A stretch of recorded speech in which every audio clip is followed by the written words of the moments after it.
Co jest ciekawe jakby w branży filmowej, że przy produkcji właśnie tak dużych tytułów jak na przykład właśnie Napoleon dla Ridleya Scotta, wszystko możemy negocjować. To znaczy możemy negocjować ilość, możemy negocjować tkaniny, możemy negocjować kolory, możemy negocjować wykończenie, możemy podzielić sobie na partie. Ale jedna rzecz jest, której nie możemy negocjować, jest to termin.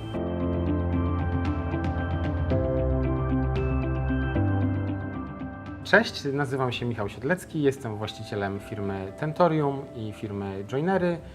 Firma Tentorium zajmuje się produkcją namiotów historycznych, a firma Joinery produkcją scenografii filmowej i reklamowej. Także witam w mojej pracowni. Pomysł pojawił się tak naprawdę z pasji.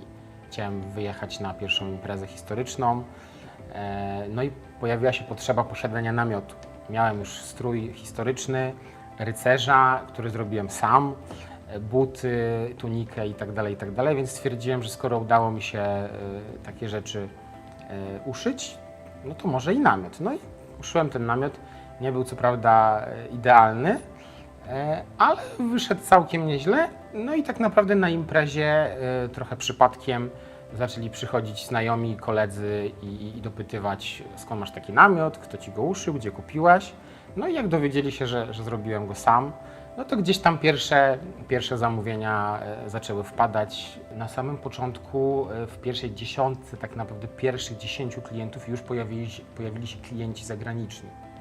To już był bardzo duży skok, ponieważ te same produkty mogłem sprzedawać po prostu za większe pieniądze, co tak naprawdę powodowało, że miałem wolne środki na inwestycje po prostu. Postanowiłem, że będziemy szyć tylko i wyłącznie namioty z lnu.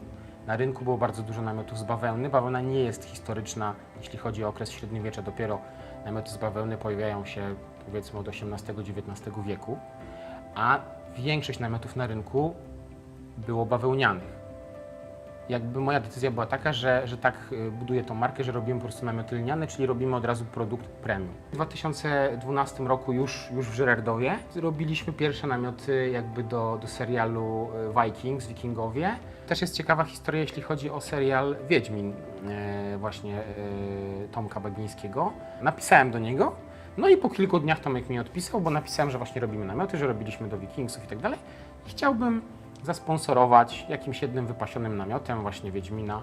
Tomek mi odpisał właśnie po kilku dniach, że oglądał te namioty, pokazał właśnie scenograf, pokazał reżyserowi i stwierdził, że te namioty są tak piękne, wspaniałe, że w ogóle o żadnym sponsoringu nie ma mowy. Oni bardzo chętnie zamówią te namioty u mnie, no tylko, że jakby gdzieś tam to będzie bliżej zdjęć, no i żebym się uzbroił w cierpliwość. I nagle przychodzi mail, czwartek, godzina 20, że w następny piątek, za tydzień, w Budapeszcie były zdjęcia na Węgrzech.